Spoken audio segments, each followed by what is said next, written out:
Women are naturally the most influential, most charismatic, most socially powerful people in any room. This is not a compliment dressed up as empowerment.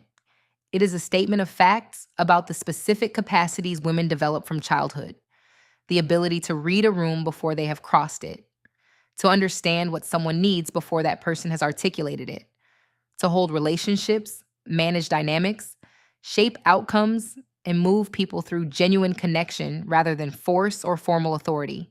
Women were built for this. The question has never been whether they have it. The question is what has been suppressing it, and what happens when a woman stops letting it be suppressed. Feminine influence is the ability to move people, shape decisions, and create outcomes through the quality of your relationships, your presence, and your understanding of human behavior. Women are wired for this in a way that is specific and significant. From girlhood, women develop a level of social and emotional intelligence that most men are simply not socialized to match. The ability to read people accurately, to understand what is happening beneath what is being said, to navigate complex relational dynamics, to know intuitively when something is off before any evidence has surfaced. These are not soft skills in the dismissive sense of that phrase. They are sophisticated capacities that translate directly into influence. The woman who truly understands people, who knows what motivates them, what they fear, what they need to feel seen and valued, has access to a form of influence that no title or position can replicate. She does not need to demand. She does not need to force. She creates the conditions in which people want to move in the direction she has already decided. Most women have been using this capacity their entire lives without naming it, without crediting it, and without applying it intentionally to their own interests. They have been directing their influence toward other people's comfort and other people's outcomes while leaving their own wants and needs unattended. The shift is simple in theory and profound in practice.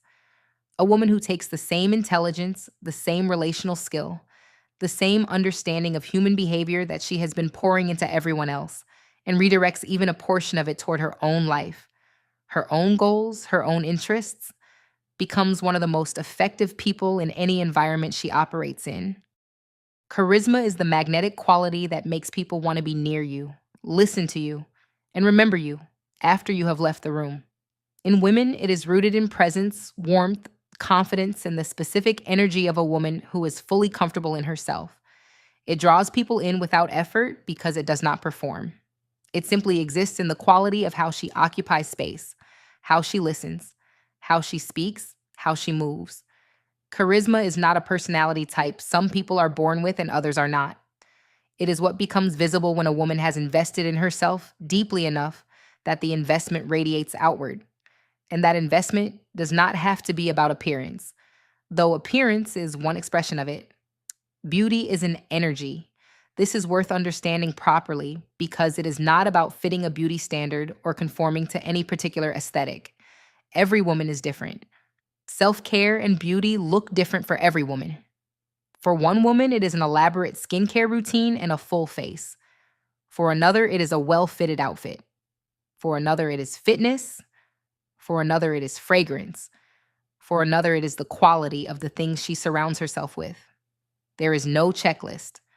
The only standard that matters is whether it makes you feel good, whether it signals to you, before it signals to anyone else, that you regard yourself as worth the time and the care.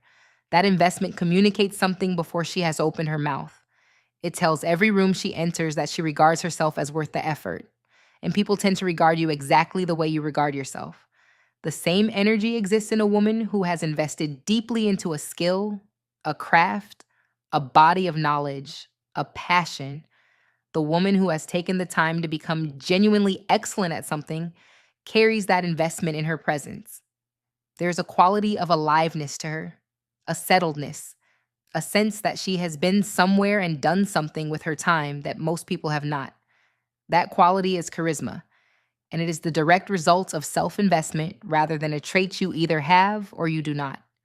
What suppresses charisma in women is the same thing that suppresses everything else: the conditioning to be agreeable rather than compelling, to manage other people's comfort rather than occupy her own presence fully, to shrink, soften, and make herself easy rather than interesting.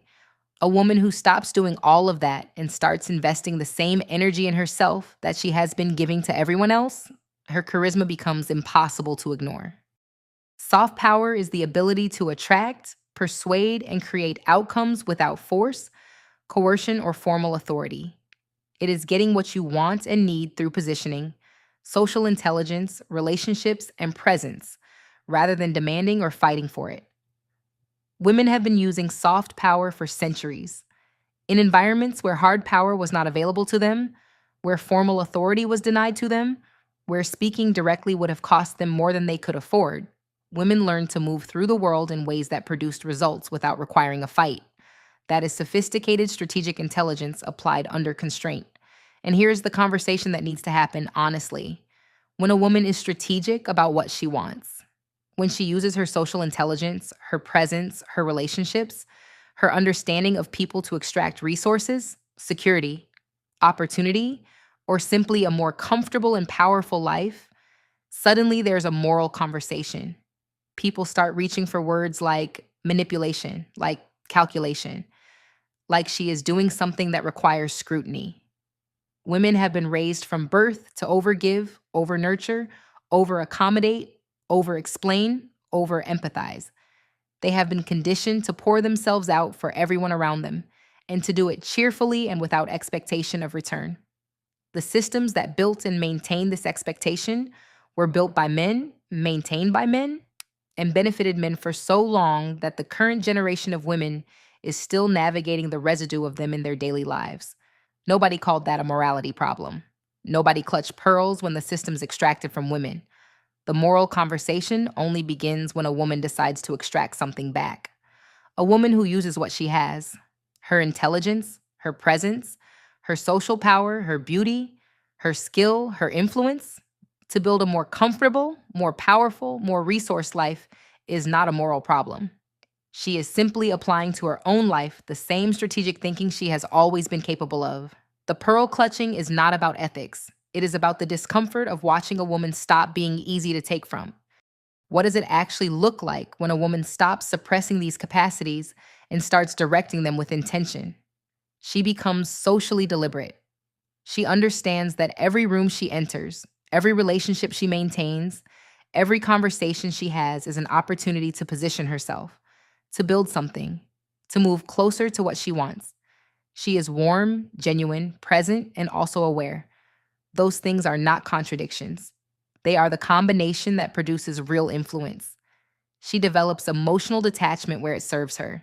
This is not coldness. It is the ability to make decisions from clarity rather than from the anxiety of wanting to be liked or the fear of disappointing someone. The woman who can detach emotionally when she needs to, who can assess a situation from her own interests rather than from everyone else's feelings about it, is the woman who consistently ends up in the better position. She invests in herself without apology. Her appearance, her skills, her knowledge, her health, her presence, all of it. She understands that self investment is not vanity. It is the work that produces the energy, the presence, the charisma that makes everything else possible. The woman who regards herself as worth investing in communicates that to every person she encounters. And people treat you the way you have demonstrated you expect to be treated.